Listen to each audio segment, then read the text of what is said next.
Good morning students.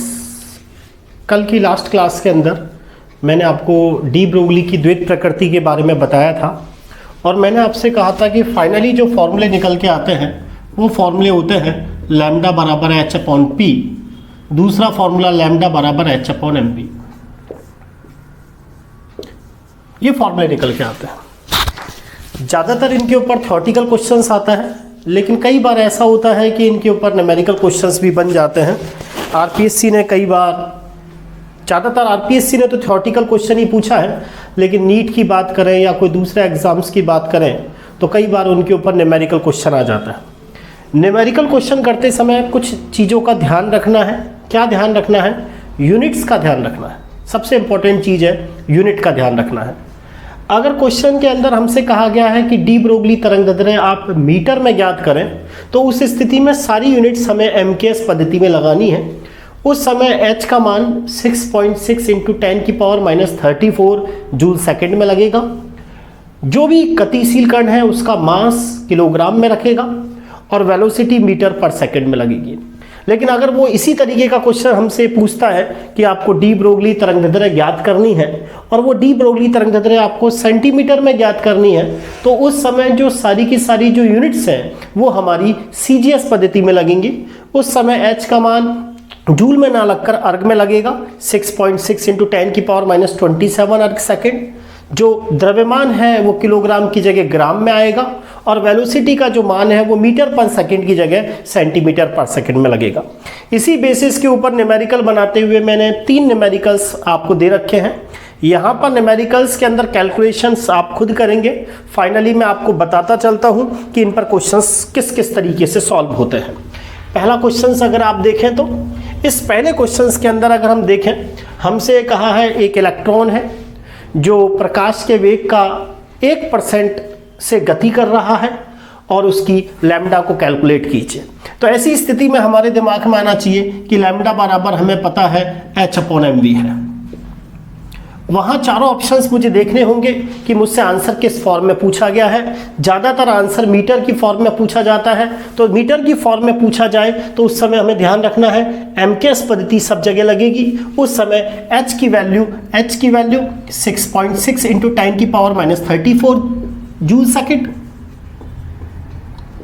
M mass है। यहाँ पर हमसे ये पूछा गया है कि कोई इलेक्ट्रॉन है वो प्रकाश के वेग का 1% वेग से गति कर रहा है, तो उस समय मुझे उसकी लैम्डा कैलकुलेट करनी है।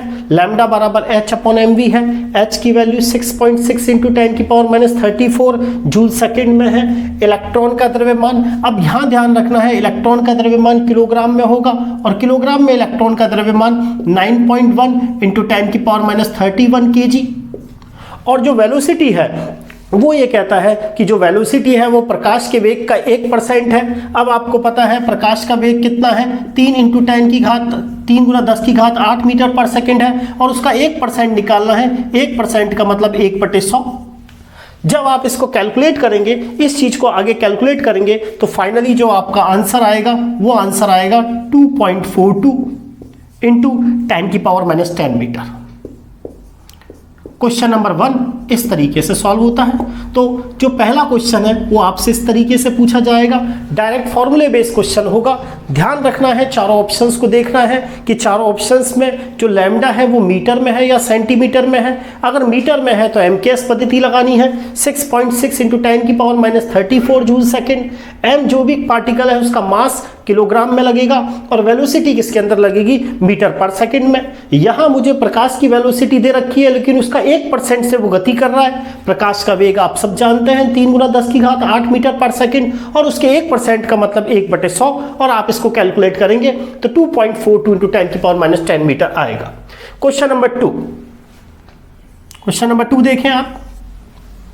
कोई पार्टिकल है, उसका द्रव्यमान मुझे 1 ग्राम दे रखा है, वेलोसिटी 100 मीटर पर सेकंड दे रखी है और मुझसे कह रहा है कि डी ब्रोगली तरंगदैर्ध्य ज्ञात करें।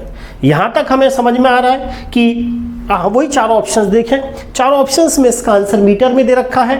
अब हमारे दिमाग में आया वेलोसिटी तो सही है, मीटर पर सेकंड में है, लेकिन जो ये द्रव्यमान है ये ग्राम में है और एमकेएस पद्धति के अनुसार द्रव्यमान ग्राम की बजाय किस में लगेगा, किलोग्राम में लगेगा। तो 1 ग्राम को मुझे किसके अंदर बदलना पड़ेगा, किलोग्राम में बदलना पड़ेगा। ऐसी स्थिति के अंदर वही फॉर्मूला वापस लगेगा, लैम्डा ज्ञात करना है, मीटर में ज्ञात करना है, h की वैल्यू 6.6 इंटू 10 की पावर -34 अपॉन मास कितना दे रखा है 1 ग्राम, इसको किलोग्राम में बदलने के लिए इसके अंदर किसका भाग लग जाएगा, 1000 का। और वेलोसिटी आपको कितनी दे रखी है 100 मीटर पर सेकंड। 2 से 2 बिंदी गई, कैंसिल आउट हुआ, आपका आंसर आ गया 6.6 इंटू 10 की पावर -33 मीटर।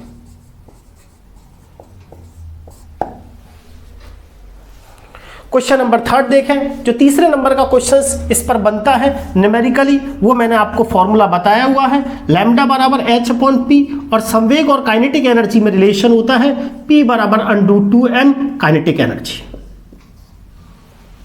क्वेश्चन नंबर 3 इस फॉर्मूले के बेसिस पे है, एनसीईआरटी बेसिस क्वेश्चन है। एक इलेक्ट्रॉन है, उसकी गतिज ऊर्जा मुझे दे रखी है। ध्यान रखें ये गतिज ऊर्जा जूल में होनी चाहिए, क्योंकि मेरा आंसर मीटर में है। अगर मीटर में आना है तो उस स्थिति में जो गतिज ऊर्जा है वो क्वेश्चन में किस फॉर्म में दे रखी होगी, जूल में। और मुझे इसकी लैम्डा कैलकुलेट करनी है, तो सीधी सी बात है, h की वैल्यू 6.6 इंटू 10 की power -34 by root of 2। Mass, electron का मास 9.1 इंटू 10 की पावर -31 और आपके पास इस इलेक्ट्रॉन की जो काइनेटिक एनर्जी है वो 2.8 इंटू 10 की पावर -23 जूल में। और आप जब इसको कैलकुलेट करते हैं तो आपका फाइनली आंसर आता है 9.28 इंटू 10 की पावर -8 मीटर। Thank you. आज के लिए ये डी ब्रोगली इक्वेशंस थी। कल हम बात करेंगे मैक्स प्लांक के क्वांटम सिद्धांत की, क्योंकि कई बार उस बेसिस पर भी क्वेश्चन आ जाता है, E बराबर h न्यू या E बराबर sc/λ, इनके ऊपर भी न्यूमेरिकल आ जाता है। Thank you.